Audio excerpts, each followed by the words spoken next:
Yadındadır döyüş meydanına getmək üçün necə yarışırdıq? Yaxşı yadımdadır, əmir. Bu günlər o qədər yüngülləşmişəm ki, həmin günlərdəki kimi qılıncıma söykənib atımın yüyənindən yapışmağa qadirəm. Səndən nə gizlədim? Bu günlərdə mən də özümü baramadan yenicə azad olmuş kəpənək kimi hiss eləyirəm.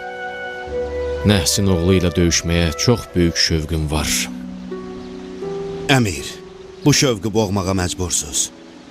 Siz gərək Kufədə qalasız. Əgər meydana gəlsəz, mühəlləb bütün qüvvəmizlə onun qarşısına çıxdığımızı düşünər. Bu bizim xeyrimizə deyil. Bilirəm ki, Yan, sən haqlısan. Məcburam ki, bir müddət Kufədə qalım. Elə buna görə də...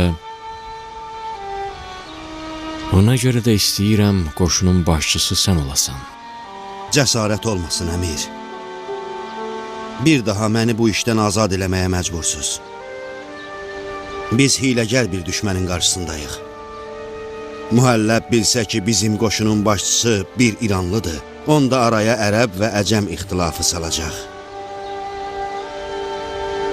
İcazə ver, mən ölənə kimi öz beyyətinə sadiq olan, adsız, sansız, şöhrətsiz, tanınmayan bir əskər olun. Afərin Kiyan. Qara qəlblər həmişə açıq ürəklərə məğlublar. Bu açıq ürəkliliyin bərəkəti bir gövhərdir ki, çox çətinliklə dəryanın dərinliklərindən əldə eləməsən.